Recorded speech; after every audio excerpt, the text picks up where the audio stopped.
Yo, what is going on, Headliner Nation? It's your boy, The Doc, and we're back for the Week 9 Injury Update Show. You guys know the deal by now. Each and every week, I go through the entire NFL slate, tell you about every single player that you need to know about for your fantasy lineups so that you guys can just kick back, relax, and enjoy the weekend and not have to be searching injury reports and doing all this hard work, finding out if your guys are going to play or not. Now, I will tell you, these are projections, okay? I'm projecting what I think is going to happen based on doing this basically every week for the last half a decade. So I do have some experience with this, but I'm not 100%. If something big breaks after the video, we will pin a comment to the top of this video and tell you guys any breaking news if I am totally off base, totally wrong, and new information comes out. So check the pinned comment before you hit me up and tell me that I'm an idiot. Like, I get it. Some people think I'm an idiot, but I'm trying to get you guys the information as early as possible. So check that pinned comment. But let's get into it. Injuries galore this week in fantasy football.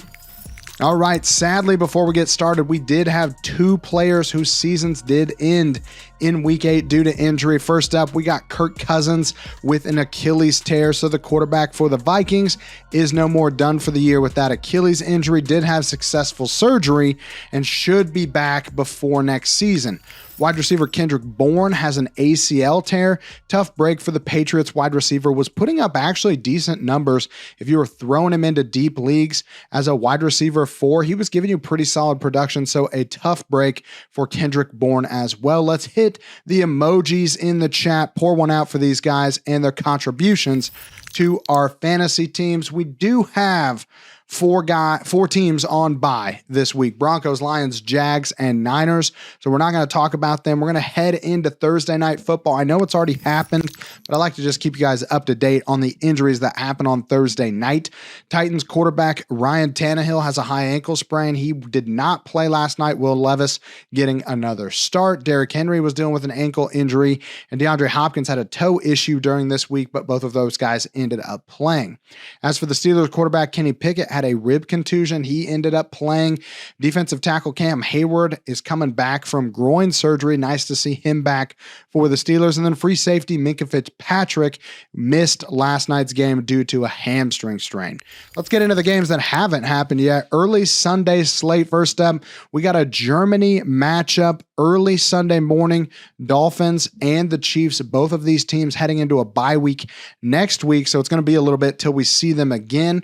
For the Dolphins, running back Raheem Mostert has an ankle sprain, got a limited practice in on Thursday. He's hurting a little bit, but has already said he expects to play. He will be in this game. Also getting some help at the cornerback position. Xavier Howard has a groin strain. Looks like he's going to be able to play. Same thing with Jalen Ramsey coming off that meniscus tear. Both of these guys are limited in practice, but they are expecting to play. Tight end Durham Smith has an ankle injury. He got a limited practice in on Thursday, but he is banged up. I'm probably not playing him against the Chiefs this week. As for the Chiefs, they've already ruled out running back Clyde Edwards-Helaire. He's got an illness. He has already been ruled out. My guess is that they did not want him to fly over to Germany when he was sick and risk everybody else getting sick. So he's already been ruled out for the week. Heading over to the Vikings at the Falcons. Vikings wide receiver KJ Osborne dealing with a chest contusion, has been practicing. Looks like he's going to be able to play in this game for the Falcons. Wide receiver Drake London has a groin injury. This one seems a little bit more serious. Hasn't practiced yet this week. Left last week's game. Didn't return. Looks like he is unlikely to play this week. So have a backup for wide receiver Drake London. Moving on to the Seahawks at the Ravens. Seahawks wide receiver Tyler Lockett has the hamstring injury. He has been on a modified practice schedule for the last few weeks since he tweaked his hamstrings, but he's still on track to play a nice streaming option against the Ravens. And then wide receiver DK Metcalf has a hip injury. He dropped the rib injury designation that he's been having since week 2, but he's still missing Thursday practices with the hip issue. I couldn't find any info indicating that he had a setback with this hip injury, so I'd expect him to be able to play through it again. As for the Ravens, they're pretty healthy. So we're moving on to the Cardinals at the Browns. Cardinals quarterback Kyler Murray coming off that ACL tear last year. He's completely off the injury report, but we don't know exactly when we will see him But the team traded Josh Dobbs, so I do expect that we will see Kyler Murray in the next few weeks. I'm not expecting him to start. The team's already said that they want to see what they have with rookie Clayton Tune, so he's going to get the start this week for the Cardinals.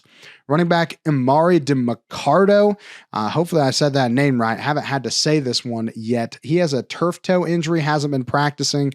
Looks like he is not going to be able to play this week. Running back James Conner coming off a knee injury on the IR, still can't come back until week 10.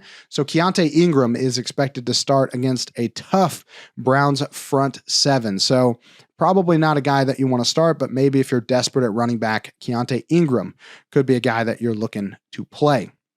As for the Browns, quarterback Deshaun Watson has the rotator cuff tear, limited practices so far this week. He's going to be a game time decision, but I would say that I would be expecting him to sit out in this game, knowing that they have two division games in week 10 and 11. So I'd be surprised if they brought Deshaun Watson back in this game, a game that they can probably win without him, riding that defense a little bit. So probably another week until we see Watson back. Running back Jerome Ford has a high ankle sprain. Little surprised that he was able to suit up last week. Looks like he is going to get another chance to play this week, expecting another light workload for him, especially if the Browns take an early lead. Could be resting quite a few guys that they are looking to make a playoff push with later in the year. Tight end David Njoku has an ankle sprain. He got a limited practice in on Thursday.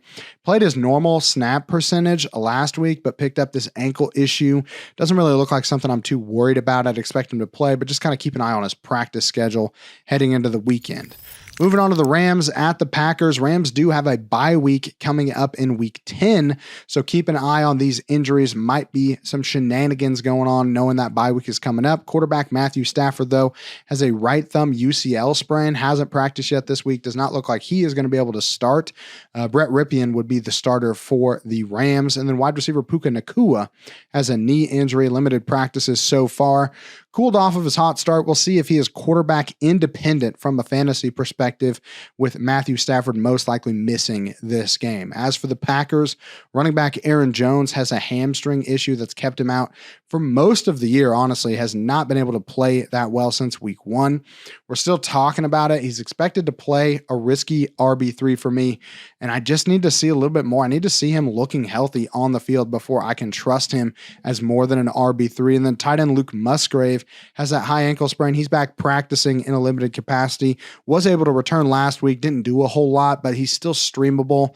More of a tight end 2 for me than a tight end 1 this week. Heading over to the Bucks at the Texans. Bucks don't really have any injuries to talk about, but the Texans running back Dameon Pierce is dealing with an ankle injury. Hasn't practiced yet this week. Does not look like we are going to be able to see him play. Devin Singletary stepping in as another option if you're looking for somebody that maybe is available on waivers. You could pick him up on the cheap.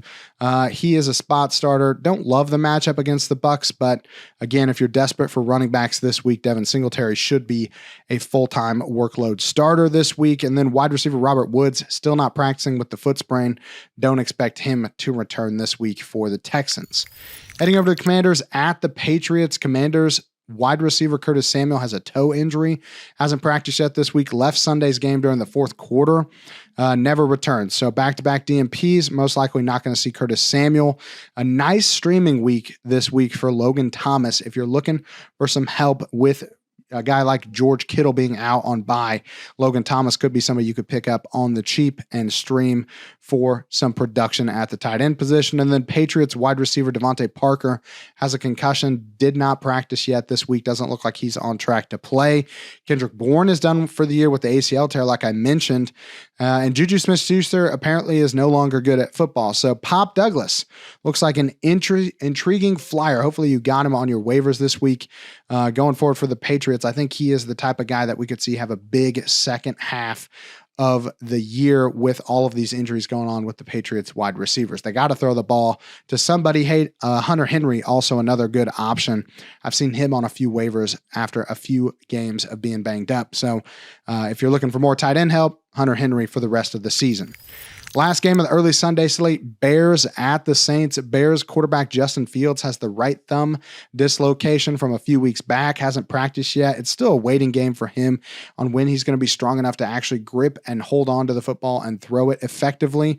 Until then, it's Tyson Bagent's show. Bagent, I still haven't figured out how to say this guy's name, but around Illinois, where I'm from, everybody is calling him Teabag. And I'll be honest with you, that is the worst nickname that I have heard in a long time. Maybe the worst nickname I've ever heard for a player. But shoot me in the comments. Let me know if there's any players with a worse nickname than Teabag. I would love to see it because I can't think of one off the top of my head. As for the Saints, quarterback / tight end / running back / kind of do it all. Taysom Hill has a hip injury. He's been limited in practice so far this week. Highly doubt that he misses this game. And he honestly is one of the most hilarious players to have on your fantasy team and start because you just never know what's going to happen when that guy gets the ball. He makes plays, he scores touchdowns, but it's just a total crapshoot every time they line him up. You just never know what they're going to use him for. So Taysom Hill looks like he's going to be able to play. All right, let's head into the midday slate. We got Colts at the Panthers. Colts wide receiver Josh Downs showed up on the injury report Thursday with a knee injury he picked up in practice.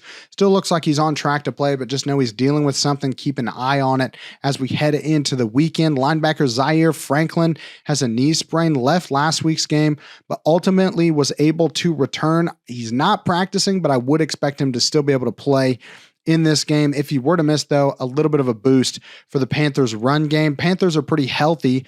No injuries to talk about there. So we're going to head to the Giants at the Raiders. Giants, they're hurting. Let's be honest. Quarterback Daniel Jones dealing with a neck injury. Full practices this week. Looks like he's going to be able to suit up, even though we had early reports last week that he wasn't going to be able to play again this season potentially. So we just know it's a good reminder that those reports are sometimes totally bogus in the NFL, so you can't trust everything that you read. He's got a pretty good matchup this week, but I do worry about Max Crosby trying to decapitate him, knowing that he's got this neck injury. Quarterback Tyrod Taylor has a rib issue. He's not practicing, does not look like he's going to be able to play. And Tommy DeVito will somehow remain the backup despite not throwing for a positive yard when he came in for Taylor last week. Running back Saquon Barkley has an ankle injury and was honest with the media, said that he doesn't expect to be back at 100% until the end of the season. The team's going to keep feeding him, though, because they're paying him a ton of money. He's on a one-year deal. There's no reason not to continue to give Saquon the rock, especially considering he's pretty much the only one on the team that can gain positive yards at this point.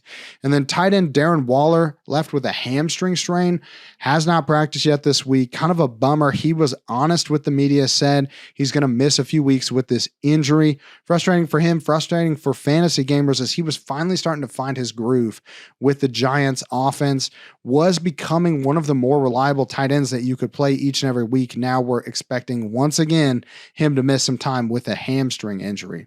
As for the Raiders, no injuries to talk about. So we're going to head into the Cowboys at the Eagles. Really nice matchup here. A fun one to watch. Probably the better or best game of the early Sunday slates, but no injuries really to talk about. Eagles are heading into a bye week next week, but no one really to worry about for this week. So we're going to head straight into Sunday Night Football. My choice for the best game of the week, we got Bills at the Bengals. Bills, no injuries really to talk about. Josh Allen did have a shoulder issue, but he's back practicing in full, so I'm not really going to worry too much about him. And then Bengals defensive end Trey Hendrickson has a foot sprain, limited practice on Thursday. Does look like he is going to be able to play. And again, one of the better Sunday night matchups that we've seen this season. Last game of the week, Monday night, Chargers at the Jets, and no real injuries to talk about, so we're just going to wrap it up and call it a week. All right, guys, that's it for the injury update show. If there's anybody I missed, let me know in the comments. Make sure to check that pinned comment for any updates as the weekend progresses. And of course, we want to thank our sponsors, our boys over at Manscaped. Use the code headliners, get 20% off and free shipping from our friends at Manscaped. Definitely want to be checking out their products as the holiday season rolls in. They got even more great deals and a lot of stuff that you wouldn't even know that they sell. It's amazing how nice their products are. You really do need to be checking them out. I really loved all the stuff that I got from Manscaped this year. Our friends at Pristine Auction, of course, when you sign up, use the code headliners. Let them know that we sent you. Appreciate Pristine Auction sending us all sorts of swag. Jake is giving away all sorts of cool stuff on the live show. Make sure you check that out on Saturday night. And then our friends over at Underdog Fantasy, when you sign up, if you use the code headliners, they deposit match your first $100 worth of deposits. Let's play some fantasy games with Underdog Fantasy. Of course, I want to thank everybody at Headliner Nation. And if you want to become a member of the exclusive Discord channel, make sure you hit the little join button under this video and join Headliner Nation, the best place to get a hold of me, Jake, Kyle, Taylor, Mac. Everybody on the channel is over on the Discord each and every day. I do Sunday morning injury updates and I answer all your injury questions throughout the week. And if you want to influence how this show is laid out, if you want to be able to kind of pick which guys I talk about or help me pick which guys I talk about, you want to make sure that you hit the join button and become an exclusive member of Headliner Nation. But guys, I'm going to head out. Appreciate you checking out the injury show. The doc is out.